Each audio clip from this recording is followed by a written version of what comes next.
Thank you so much for doing this video with us. Oh, my BATJAC. pleasure. Thank you. Thank you. Happy to be here. Good evening. Tonight we are sitting down here with BATJAC J.W. for an exclusive interview and a 20 Q&A.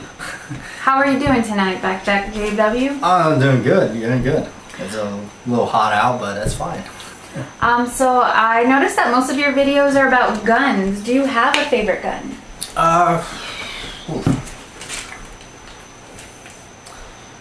Probably a revolver. A revolver? Okay. Yeah. Do movies have any influence over your choice of guns? Yeah, probably a great deal.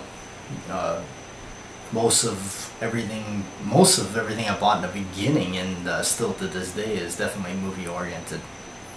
And you like old movies, right? Oh yeah, yeah. Old movies to me is the best movies because they definitely don't make them like they used to, and just I think the actors from back then definitely a different breed than they are today. So our viewers would like to know, what are your favorite foods?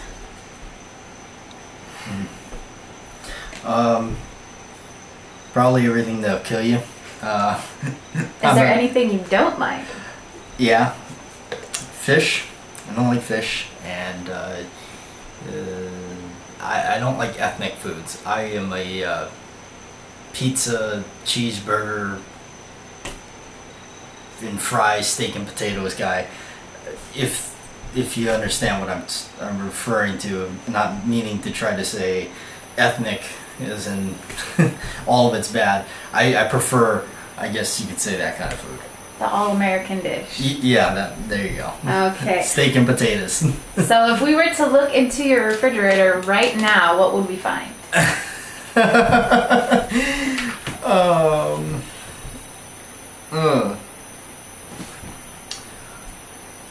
Steak sauce, chocolate of some sort, root beer or sarsaparilla when I'm being bad, because I shouldn't be drinking that stuff, and probably everything that probably makes up a bachelor. So you said you like the old movies, and so what got you interested into Western and Western memorabilia?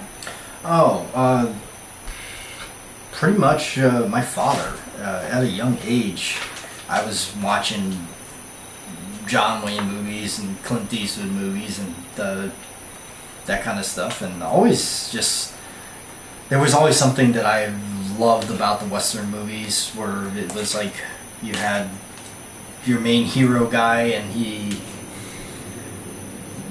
battled it out with the bad guys and staked out in either sheriff's office or whatever, and then of course the inevitable gunfight.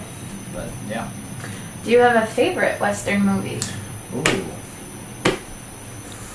Probably would be, it's a toss-up between Rio Bravo and El Dorado, and I must say I'm probably going to go with El Dorado only because he's got his yellow-handled ivory grip, and I'm referring to John Wayne. So who do you think plays a better cowboy, Clint Eastwood or John Wayne? Ooh, that's a tough one, but me being me, John Wayne. Can you do a Clint Eastwood impersonation for us?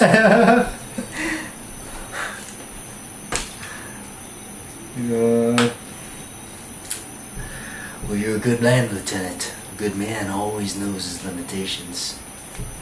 Very good. What was it like to make your Halloween videos? Oh, the ghost and zombie videos. That was an idea that we had kicking around for quite some time.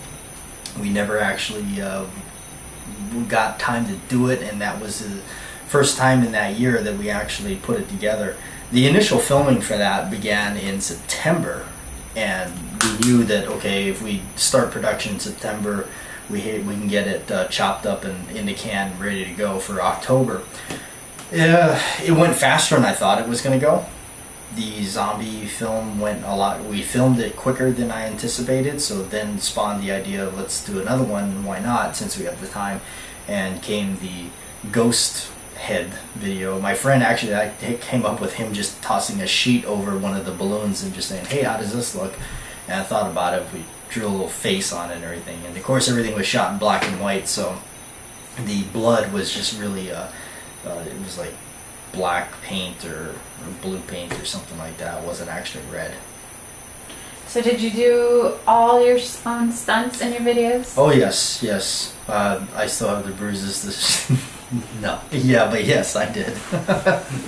So we hear that you're afraid of sharks. Tell us about that.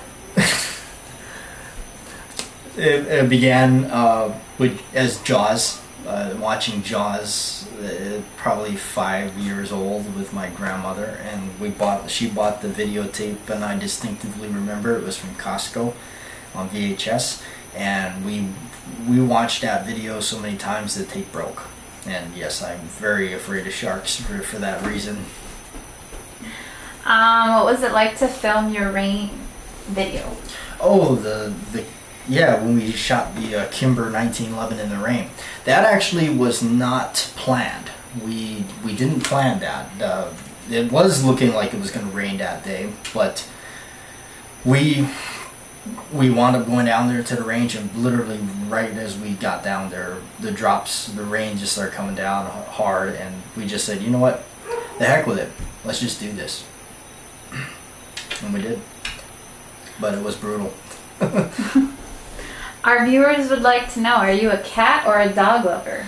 I'm both. I do like both, but I do have a particular liking to fat animals. Not to try to offend anybody, but I like a nice plump animal, because then they're lazy like me. So it's been a while on YouTube. Can you remember who your first subscriber was? Oh yes, very much so. He actually is the reason I started it in the beginning. His name is Foon. I think I'm saying that right. He's actually from France. He subscribed to my channel without me having a single video, and I said, well, okay. I was already contemplating doing some videos, but when he subscribed, it was like, well, all right, let's do this. Yeah, Foon. Yeah. And how do you feel about your subscribers? Oh, they're everything. They're the heart and soul of this channel. You guys are what makes it go. You know, the big thing for me is, like, for my subscribers, everybody that supports the channel in a positive way. My biggest thing was to never forget anybody, even if I got to sit there for 2 hours and get back to all the comments that are positive. I try to make sure I do that and try to make sure everybody is appreciated. They know they're appreciated. So do you like any inside jokes? Yeah, and just inside jokes are fun. We actually currently got one going on right now with the Arizona Ghost Riders. That's probably why you see a lot of video clips of oatmeal, because that's kind of an inside joke that's been going on. I'm sorry for anybody else that doesn't really. That's the only, I guess, bad part about that is the other people that are on the outside of that joke are not going to really understand it. So what are your goals for YouTube? Well, it's been 2 years now, and it's been fun.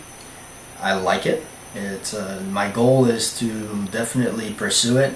Let's go further and let's get an even bigger audience, and let's see where this thing takes us, because it's a lot of fun. In a lot of ways, it has replaced a lot of, I guess, blankness in my life that was like kind of just a homebody, kind of like just close the door, shut everything out. I remember I used to get off work, and I know I had like 3 days off or whatever, go home, coop up, and not do anything or whatever. But I guess this YouTube has opened doors and allowed me to get out more and do more stuff and get more out of life. So yeah, definitely continue it. So we found out you started making your own grips. What made you start that? Oh, the John Wayne cowboy grips. my aged yellow ivory grips. That started off with me looking in. It started off with me looking in American Rifleman magazine that the NRA sent me. I saw the ad for the Cimarron Rooster Shooter as a cowboy gun that was an exact copy of John Wayne's gun. And I called up a friend of mine that's FFL, and I said, I gotta get this gun. He got it for me. It cost me a lot of money, and I saved up for it, and I got it. The first day I got it home, it dropped and I broke it, and the grips broke. And I did everything I could to try to find the company that made the grips. I contacted Cimarron. Sadly to report, their customer service wasn't that great on that.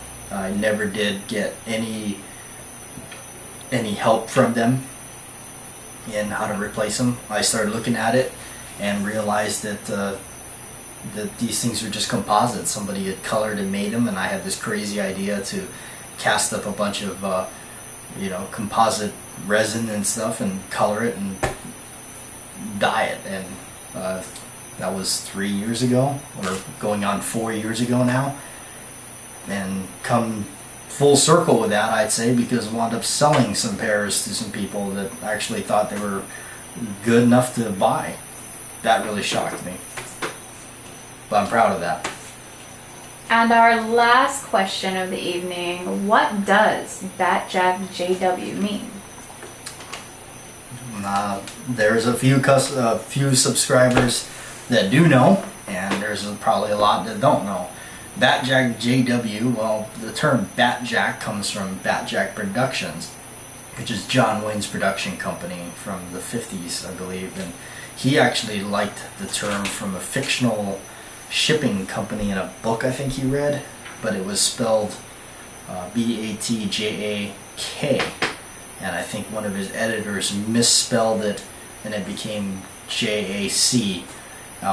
So I just added JW at the end of it for obviously John Wayne, and just it's kind of my token and paying homage to the great Marion Morrison from Iowa, John Wayne, for pretty much inspire me to do a lot of these things. Well, we thank you for having you here tonight. Oh, it's been my pleasure. Thank you. That's it? That's it. Oh, well, thank you. All right.